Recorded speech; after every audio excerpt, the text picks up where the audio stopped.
Hi, and welcome to Creepy Crime Story, where the darkest truths aren't imagined, they're real. Johns Creek, Georgia, February 24th, 2022, 7:17 p.m. A door camera records 31-year-old attorney Sierra Locklear Breland arriving with her family. Within minutes, her trail goes dark. The investigation that follows crosses two states. The last verified sighting is Georgia, not Indiana. The clock is our anchor. In the days leading up to February 24th, the Brelands traveled from Carmel, Indiana, to Johns Creek, Georgia, to visit family. At 7:17 p.m. on the 24th, a home video at Highgate Manor Court, Parsons Walk, fixes Sierra in frame. That timestamp is not a rumor. It is a recorded reference point used by investigators to decide where to search, who to interview, and which devices to seize first. From a first response perspective, minutes matter. Patrol officers and detectives prioritize preservation of that video, identification of everyone present, and the immediate canvas of the cul-de-sac. They request neighboring doorbells and exterior cams before any system overwrites. They confirm vehicles on scene, including the family's 2017 white Volkswagen Tiguan, registered in Georgia.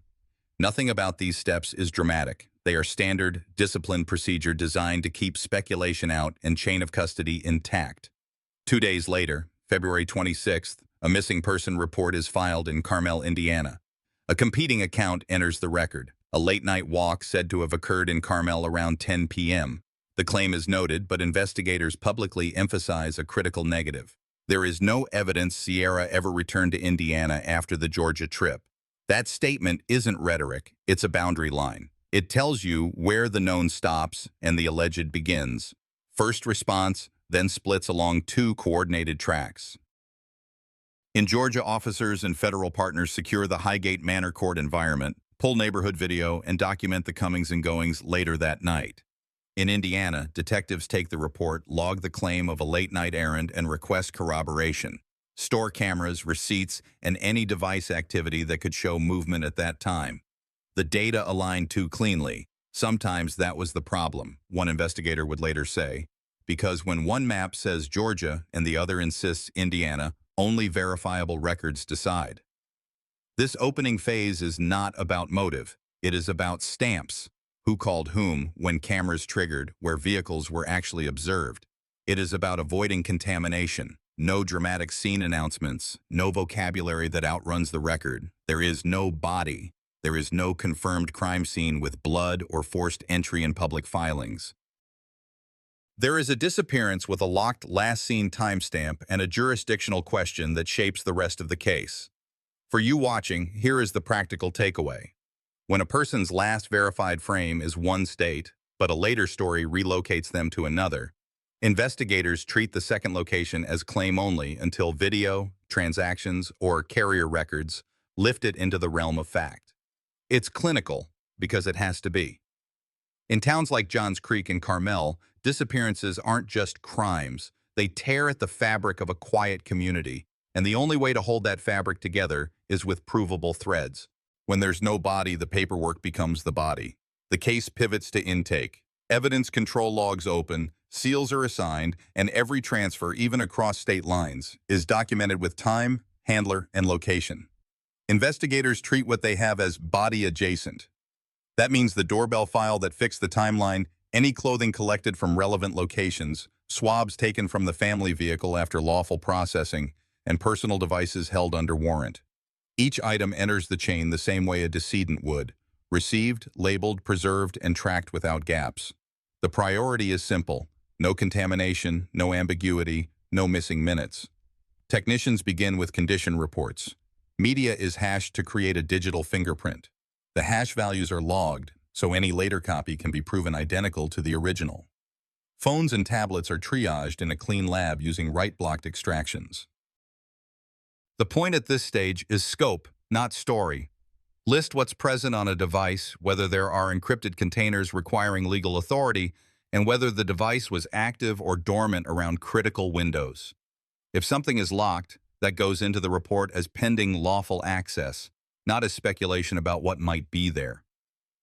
Textiles, if collected, are photographed with scale, packaged in breathable paper, and sealed. Any swabs taken from the vehicle are split as policy requires. one portion for presumptive screening, one retained for potential confirmatory testing or defense review. The lab distinguishes between preliminary, a fast screen that guides direction, and confirmed, a later, validated result. Preliminary outcomes stay in-house until they can be repeated or ruled out. Confirmation, not excitement, drives language. If there is no reportable hit, the record states none detected for that test on that item at that time. The vehicle is treated as its own scene. Before a single swab is taken, the interior layout is mapped. Touch points are identified based on how the car is normally used. Door pulls, seatbelt housings, steering wheel, infotainment controls, cargo surfaces, prints are prioritized where texture allows. Trace and vacuum lifts are done last to avoid cross-interference. If an item is retained for further study, that decision is written into the log with a reason code. If an item is released, the release is logged the same way. The public may only hear that a vehicle was processed. Inside the case file, every action is timed to the minute. Digital evidence is handled with the same rigor. Video source, acquisition device, storage server is a chain as real as any gurney down a hallway. Redundancy is required. Primary, mirror, and off-site copies, each checksum verified. Investigators avoid editorial edits by creating work copies for viewing while locking the original master in evidence. If compression artifacts are introduced during export, that fact is documented so a defense expert can reproduce the exact pathway. Across all items, negative results matter. No usable DNA recovered is as important as a match because it narrows future steps and curbs rumor. No location data at the requested interval becomes a map boundary, not a dead end. In some cases, the absence of activity can say more than a partial signal. The data aligned too cleanly. Sometimes that was the problem. When every claimed movement points one way, labs ask if the record is complete, not convenient. Because the disappearance spans Georgia and Indiana, custody must travel without losing integrity. When an item moves from a local property room to a state lab or federal facility, the paperwork travels with it, and a receiving technician signs not just for a box, but for a specific seal number at a precise time. If there's a mismatch, a torn label, an unlogged reseal, the item is quarantined until the discrepancy is resolved. That protects the case from courtroom challenges and, more importantly, protects the truth from shortcuts. There is no autopsy in this file. There is no cause of death to debate. What exists is a method. Define what was collected, how it was preserved, and what has been confirmed versus what remains pending. The approach is clinical because real families deserve answers that survive cross-examination. If you've ever wondered why investigators sound restrained in public, this is why. Claims fade, records don't. With custody locked, the house and car become the working canvases. The search grid tightens on a single Johns Creek address. Uniforms step back while technicians take over. The camera clip that fixed 7:17 p.m. February 24, 2022 has already been preserved. Now the work turns to what surrounds that lens: doors, thresholds, pavement, and the family SUV that moved people between Indiana and Georgia. The goal is simple: document what is there, and just as clearly, what is not. Entry points are photographed before anyone touches a knob. Hinges, strike plates, and screw heads are checked for recent tool interaction. Door frames are measured for fresh compression or splintering. Nothing obvious presents, no forced entry pattern, no torn weather stripping. That absence gets logged, not as a conclusion, but as scene condition at the time of processing. Porch lighting is measured for throw and angle because visibility affects what cameras capture and what neighbors could reasonably observe later that night. Mailers, packages, and doormats are imaged in place, then repositioned with gloved hands while timestamps roll on a body-worn camera. Small scenes are where large mistakes are made. The team moves slowly. Exterior canvas comes next. Investigators request pulls from neighboring doorbells and any private CCTV pointed toward Highgate Manor Court, Parsons Walk. They record which houses had functioning systems, which did not, and which overwrite after 24 or 48 hours. One residence offers a partial perspective on the street. Another provides ambient audio only. Both are collected. Technicians avoid the temptation to enhance on the spot. Originals are cloned and hashed. Working copies go to analysts. If a homeowner mentions engine noise later that night, that statement is memorialized with time and location, then set aside until audio is reviewed. Claims live in notes. Proof lives in files. The driveway and curb are mapped like a grid. Tire contacts, oil drips, and loose grit are photographed with scale. The 2017 white Volkswagen Tiguan is positioned slightly off the clean centerline of the drive. Not unusual, not proof of anything, but recorded for baseline. Inside the vehicle, order of operations matters. First, overall shots. Cabin, rear seating, cargo, spare tire well. Then mid-range images of high-touch areas. Only after images are complete do gloved hands move in. Steering wheel and shifter are swabbed. Seatbelt housings are lifted for trace. Door pulls receive a tape lift. Infotainment buttons are checked for latent ridge detail when texture allows.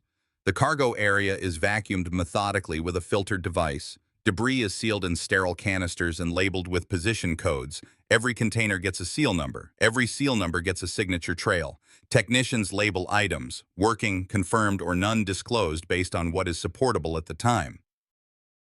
A footwear impression on a rear mat might be working pending comparison. A manufacturer-specific fiber noted in trunk carpeting could remain working until a lab issues composition data. If no probative prints develop from a surface, the report says so. Silence is not ambiguity. It is information that constrains the next step. In cases that stall, it's often the negatives that keep a team honest. Inside the residence, the pass-throughs, garage entry, back door, slider, are inspected for transfer opportunities.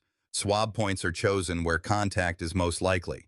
Handle undersides, frame edges where fingers naturally ride, and switch plates adjacent to exits.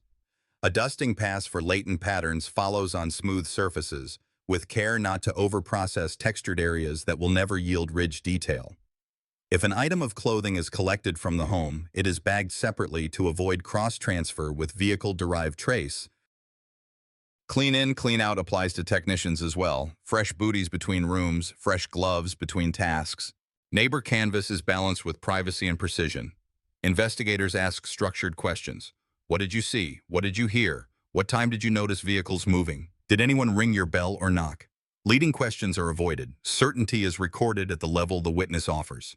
When a neighbor's account implies movement after 7:17 p.m., analysts mark it as preliminary testimony that requires corroboration from video or carrier records. Narrative threads stay separate from physical documentation to prevent cross-contamination of judgment. Back at the vehicle, the infotainment head unit is documented for make and model. In some cars, Bluetooth logs or last media used screens can help set windows of activity. In others, they offer very little. Either way, the process is the same. Photograph the screen before changes, record settings, power down under controlled conditions, and hand off to digital examiners under the same chain discipline used for phones. If a diagnostic plug is used to pull system data, the tool's serial number and software version are logged so the action can be reproduced by a defense expert later. Reproducibility is not a courtesy, it's a requirement. Throughout, the team resists pressure to fill the unknown with theory. There is no announcement of a crime scene or cleanup because there is no official record supporting those claims. There is also no downgrading of concern. A young attorney is unaccounted for, and the last verified image is here. In towns like Johns Creek, missing isn't abstract. It's the mailbox you pass and the porch light that stayed on too long. The work respects that reality while staying inside the rails of what can be proven. The day's batch closes with a reconciliation of seals, signatures, and storage locations. Originals, video, images, trace are booked. Working copies and scene diagrams move to analysts. A brief note goes to the team handling digital movement. Scene stabilized. Vehicle processed, awaiting lab calls on trace. No forced entry indicators documented. See item index for details. It's not dramatic, but it is clear. Clarity is how you keep separate jurisdictions reading the same map. From rooms in a processed SUV, the work shifts to movement rebuilt by infrastructure. Analysts start with the fixed point already established, per the last seen video in Johns Creek, and fan outward in concentric layers of proof. The first layer is static cameras, doorbells, HOA gates, retail fronts, and traffic systems that archive short clips before they overwrite. Requests move fast because some systems cycle within days. Originals are cloned and hashed. Analysts work from copies. Frames are logged with source, time, and cardinal direction. Where a camera shows a street but not a license plate, The clip is kept for timing value only. Useful here means verifiable, not dramatic. The second layer is carrier records. Because this is 2022, investigators can lawfully obtain historical call detail and data session metadata under proper authority. What they do not do is leap to app-level GPS that isn't preserved or permitted. Sector maps from serving towers define coverage arcs. Timing builds a ladder of presence or absence. If a device shows activity near Johns Creek after the last seen clip, that's stamped and compared to camera times. If a device falls silent, the silence is logged as a dark interval. Negative evidence matters. Gaps make borders. Vehicle movement is addressed with what exists, not what's wished for. If automatic license plate readers along commuter corridors generate hits, those hits are anchored by lane, direction, and exact time. If there are no hits, that negative becomes part of the route model. Retail lots can be more valuable than highways. Many storefronts capture ingress and egress within minutes of transactions. Analysts check whether any card use in Georgia lines up with a headlight pattern entering or exiting a lot. If a purchase is on the ledger but no car appears, that mismatch is flagged for later interviews. If there's no purchase at all, that is entered as none disclosed, which is still an answer. Phones and infotainment are kept in separate lanes to avoid circular logic. A handset's metadata might suggest presence in a sector, but an infotainment system could show nothing meaningful beyond a paired device history last updated days earlier. Examiners record both realities and resist blending them to make a cleaner story. In complex files, the urge to round corners is strong. This is where a single line of caution belongs. The data align too cleanly. Sometimes that was the problem. When every path points away from Indiana without a single contradictory artifact, analysts work harder to prove the absence rather than build on it. Financial checks run in parallel. Investigators query card networks for the window after the Johns Creek clip. They're looking for any swipe that anchors a person or a vehicle to a place at a specific time. Gas stations, convenience stores, toll transponders, hotel desk systems. Each return is graded, confirmed, transaction plus camera, working, transaction alone, or none disclosed. If a family member reports a planned errand later that night in Carmel, the financial audit asks a simple question: where is the receipt? If there isn't one, that claim remains in the testimony column for Chapter 5, not here. Back to the roads.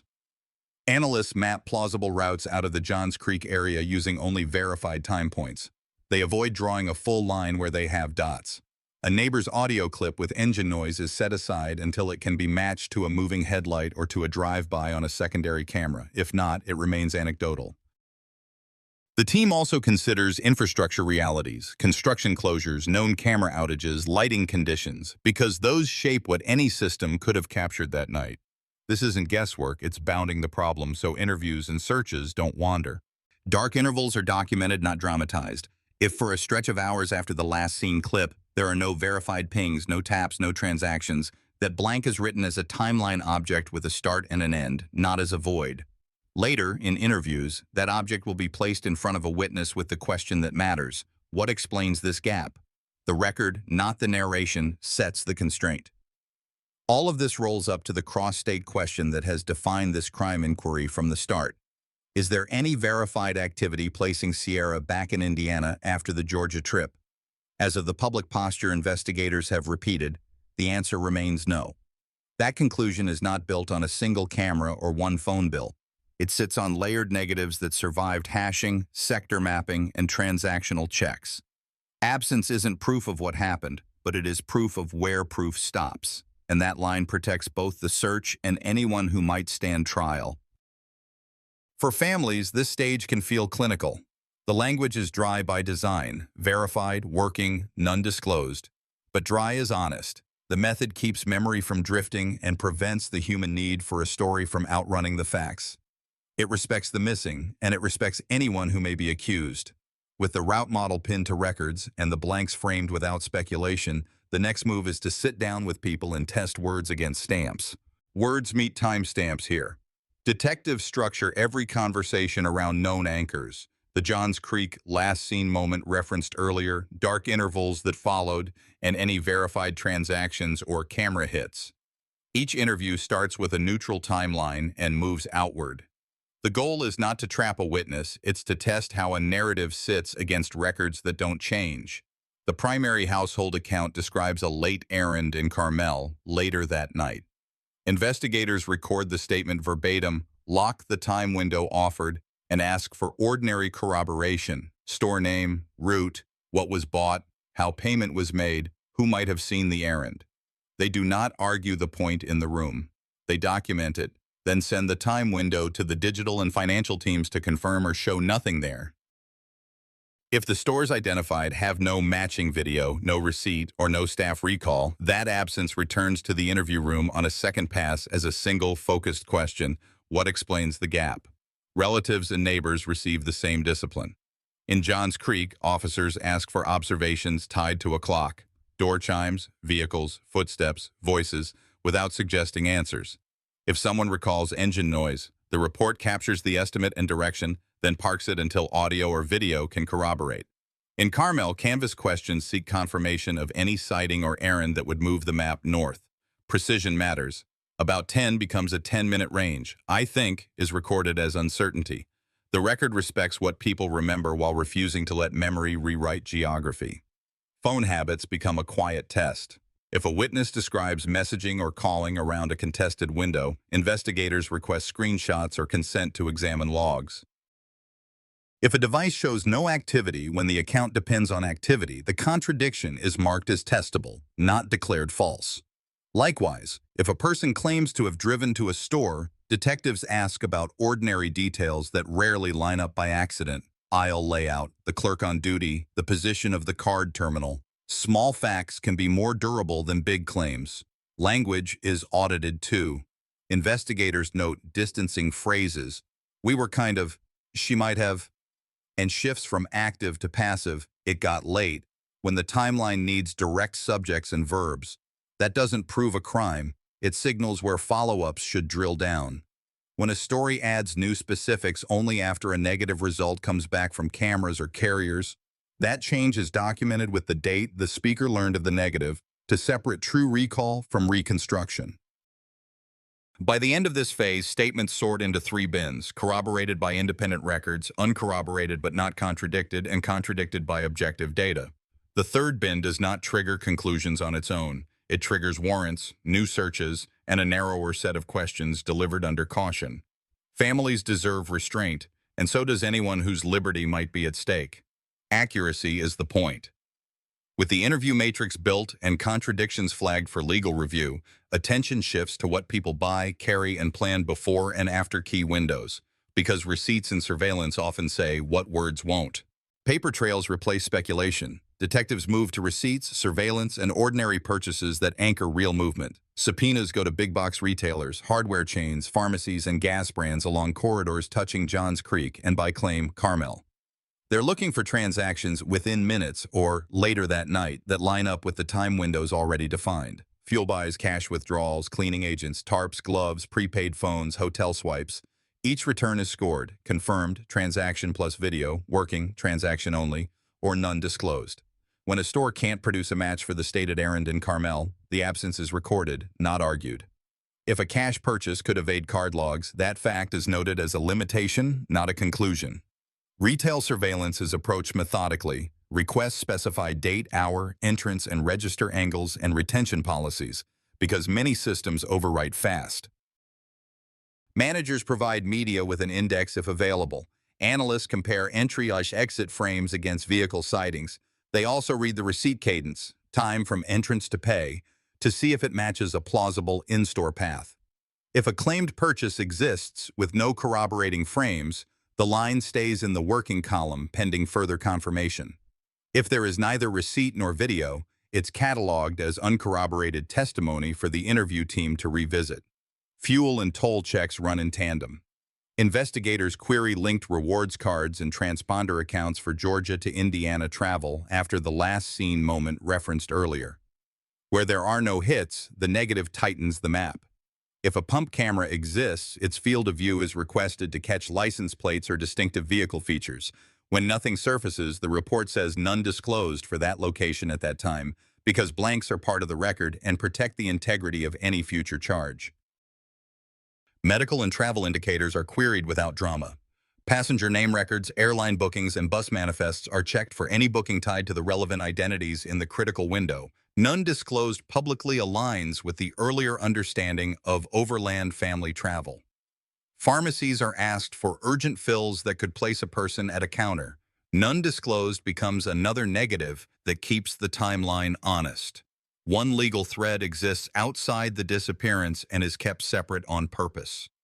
In Indiana, a firearm-related prosecution culminates in a June 11, 2024 jury conviction and a prison sentence later affirmed on November 19, 2024. That outcome is a custody and exposure timestamp. It is not proof of planning or procurement in this missing person investigation. The separation matters. When a crime story involves multiple dockets, merging them can look persuasive to an audience and look reversible in court. Investigators keep walls up so facts survive scrutiny. Procurement runs finish with a reconciliation memo. What the ledgers say, what the cameras show, and where testimony stands alone. The point is not to fill silence. It's to keep every next move anchored to something that can be played in a courtroom. Families want certainty. Jurors need evidence. Honest negatives help both. With purchases and surveillance mapped, and no corroborated late-night errand in Indiana, the work shifts to thresholds, roles, and jurisdiction. Who could be charged with what, and on what admissible foundation? Jurisdiction follows proof, so the next step is whether the evidence supports a charge anywhere. Prosecutors in Georgia and Indiana work from the same constraints. The last verified sighting is in Johns Creek. The missing person report is filed in Carmel 2 days later. Without remains, they look for independent proof a crime occurred. Statutes call it corpus delicti, before they risk filing and losing leverage. They separate what is confirmed, video, records, negatives that survived review, from what is working, unconfirmed sightings, uncorroborated errands. The gap between probable cause and proof beyond a reasonable doubt is the gap they refuse to bridge with guesswork. Warrants follow the contradictions flagged in interviews and dark intervals from the digital model. Device extractions and carrier records already described feed fresh legal process, follow-on subpoenas for third-party records, expanded retention pulls from nearby businesses, and renewed requests for any overlooked camera angles later that night. Each warrant packet is built to survive suppression. Clear nexus, narrow scope, and a chain of custody plan for everything seized. If a return produces nothing probative, the negative is filed to protect the timeline from drift. Venue is more than a map. If evidence eventually indicates a crime occurred in Georgia, Johns Creek and Fulton County authorities would hold primary jurisdiction. If a provable act occurred in Indiana, venue shifts there. Interagency teams therefore write parallel theories that can pivot. In practice, this means 2 sets of grand jury-ready outlines built from the same record set, not 2 different stories. Where the outlines diverge, they do so only on venue elements, where an act took place, not what the evidence is. Federal partners support, not supplant. FBI analysts assist with carrier sector interpretation and large-scale video triage. They also route tips and manage a national footprint for publicity. Task force coordination keeps messaging clean. A single point of contact for media, 1 reward line, 1 tip intake. Public statements are careful by design, naming a person of interest, reaffirming no verified return to Indiana, and asking for specific kinds of evidence, store footage, roadway video, transactions during defined windows, rather than broad speculation. A public reward is advertised through official channels to reach anyone who may hold a missing clip or receipt. Charging thresholds are tested on paper before anyone is arrested. Prosecutors ask, can we prove a criminal act, not just a disappearance? Do we have venue? Is there independent corroboration beyond testimony? Will our digital and financial exhibits meet admissibility standards? And can we explain every missing minute without inviting reasonable doubt? If the answers are not all yes, the file stays in investigation status. That is restraint, not inaction. Families deserve charges that hold, not headlines that fade. Separate legal dockets stay walled off. An Indiana firearm conviction in 2024 explains current custody and availability for interviews. It does not supply the proof element for a missing person charge. Investigators acknowledge the public may conflate them. The file does not. The wall is both ethical and strategic. Mixing dockets risks reversible error. With the charging matrix sharpened but not met publicly, the path forward remains search and build. More targeted records, new witness outreach keyed to specific intervals, and re-review of infrastructure for missed angles. As the investigation shifted into the courtroom, prosecutors in Indiana pursued an unrelated firearms case against Xavier Breland. In June 2024, he was convicted of unlawful possession of a handgun by a serious violent felon, and the sentence followed in July. That conviction kept him in custody, giving investigators a controlled setting while the missing person probe continued. Defense motions in that case tested searches, admissibility of evidence, and police conduct.